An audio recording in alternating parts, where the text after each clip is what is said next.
De Philomène Draman qui nous présentait donc ce mordu de l'art, Koulibaly Mamadou. Nous sommes avec lui, il est en plateau, Monsieur Anokwao Daniel, qui est président de la Fédération des praticiens de santé et naturothérapeutes de Côte d'Ivoire. Bonjour Monsieur Ano. Bonjour frère. Alors Monsieur Ano, vous êtes aussi président de la Confédération des associations des praticiens de la médecine traditionnelle de la CEDEAO et aussi président du Conseil des ambassadeurs de paix de Yopougon. C'est ça.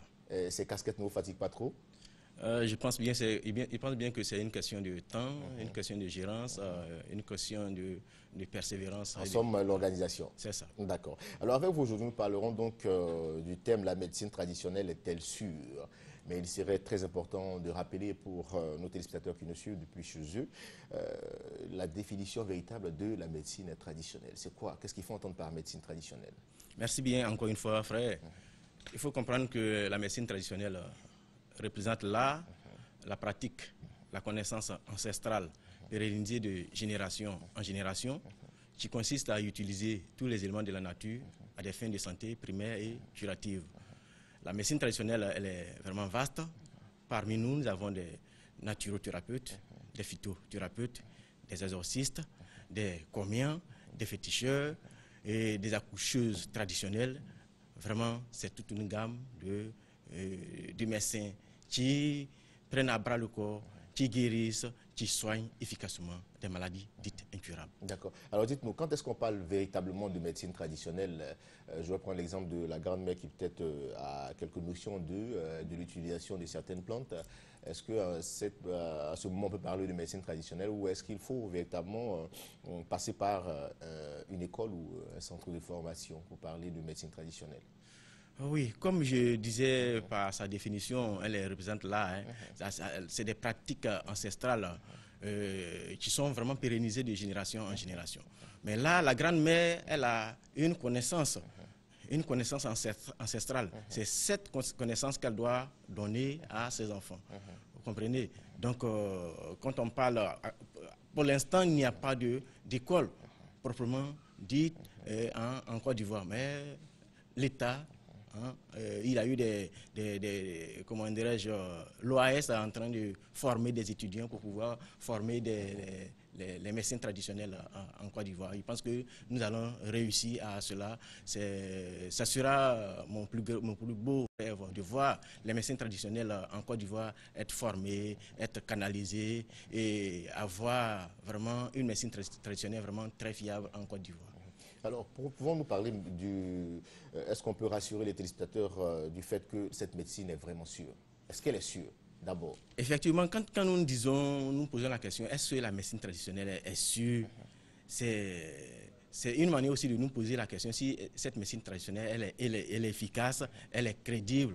Et il faut comprendre que 80% de la population a recours à la médecine traditionnelle.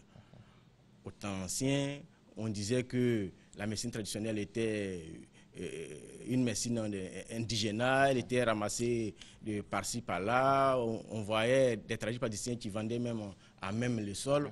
Mais aujourd'hui, vous voyez la médecine traditionnelle qui est utilisée par plus de 80% de la population, selon les statistiques de l'OMS. C'est dit que cette médecine traditionnelle, elle n'est plus à démontrer pour se poser la question si elle est crédible, elle est efficace et elle n'est pas bonne. Mais si 80% déjà utilisent, c'est une question de popularité. Vous voyez, c'est compte tenu des avancées de cette médecine traditionnelle. Elle est vraiment fiable face à la population. Donc, il faut comprendre que son efficacité est toujours démontrée. Son efficacité est toujours démontrée. Elle est fiable. D'accord. Parlant de démonstration, c'est bien beau de dire que la médecine traditionnelle est sûre et fiable, mais qu'est-ce qui l'atteste véritablement? Ce qui atteste la médecine traditionnelle, c'est le résultat. Au lieu de tourner par les 4 points pour pouvoir dire si elle est efficace ou pas, on va aux démonstrations. Tu as un patient et si tu n'es pas sûr que vraiment la médecine traditionnelle elle est efficace ou pas, amène le patient. On va par la démonstration, le patient est là, on lui donne le traitement, il souffre du diabète, un temps record, tout au plus à partir d'un mois, 2 mois, 3 mois de traitement, on ne parle plus de diabète. Ça, c'est on clair. parle, oui, c'est clair. Ah oui. Oui, on ne parle plus de diabète. À partir comment dirais-je, un traitement d'hypertension, un médicament qui est bon n'a pas besoin de mettre 10 jours.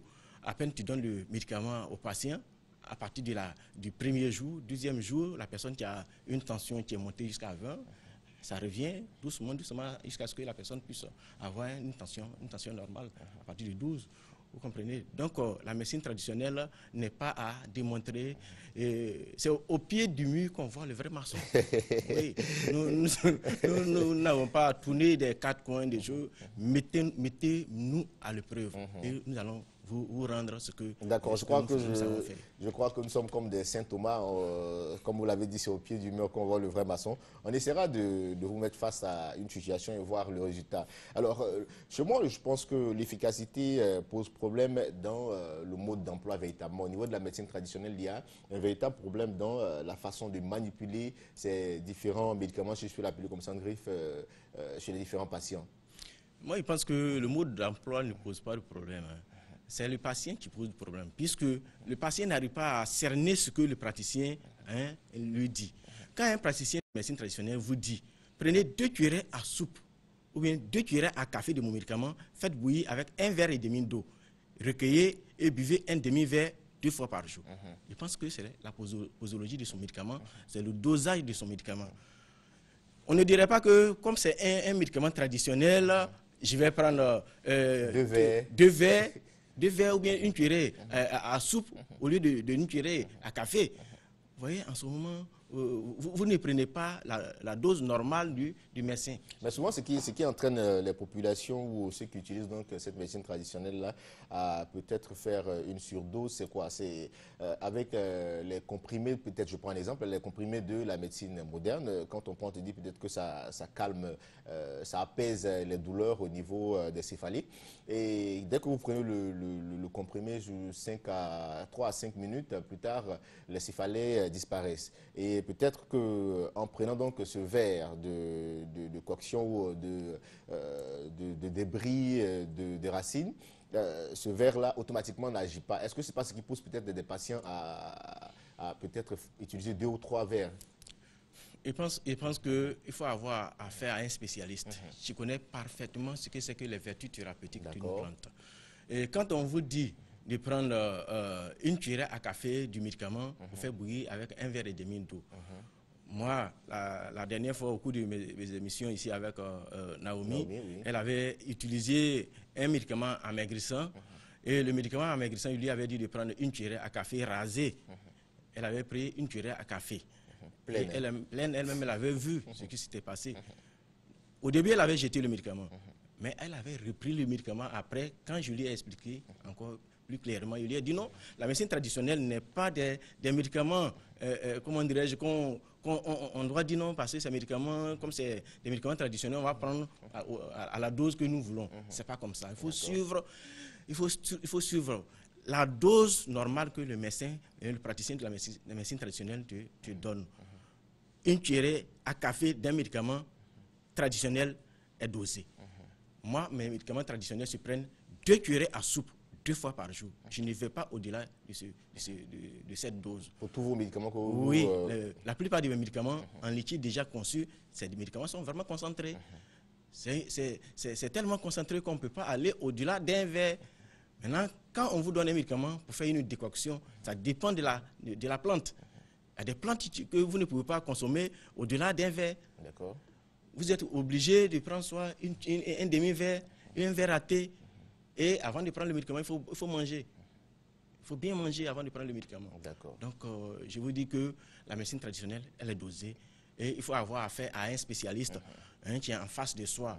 Et faire de telle sorte que on demande à ce praticien qui est en face s'il est vraiment un praticien connu par la Fédération des tradipraticiens de Côte d'Ivoire, s'il est connu par le Programme national de promotion de la médecine traditionnelle, si ce praticien est recensé Parce qu'il ne suffit pas de dire non, moi j'ai un médicament qui est bon, que j'utilise le médicament, je soigne les gens comme j'ai soigné des gens, ça les a soignés pour cela, je ne me fais pas connaître. Il faut te faire connaître par l'État du Côte d'Ivoire.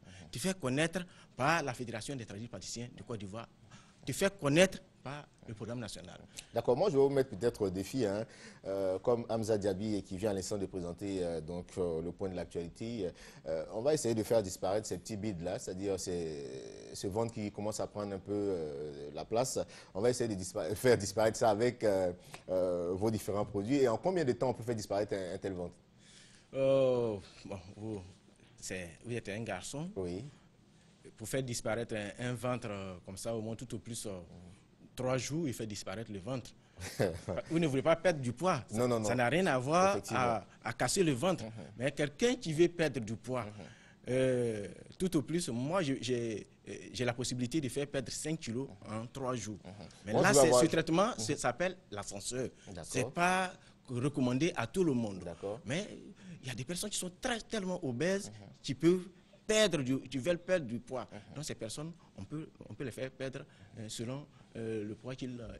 D'accord, moi je veux juste perdre un peu de ventre pour devenir comme Crépin qui a un ventre assez plat. D'accord, alors avant de revenir à vous, nous allons partir donc avec un élément que nous propose la réalisation, c'est le zapping de la matinale.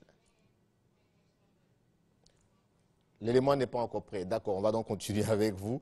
Donc, d'accord, l'élément n'est pas encore prêt, on poursuit toujours avec vous. Donc, comme je le disais, donc, de quel produit j'ai besoin véritablement pour ce ventre-là? Vous m'avez donné 3 jours. Oui, ce ventre, il y a une plante spécialement que vous pouvez utiliser.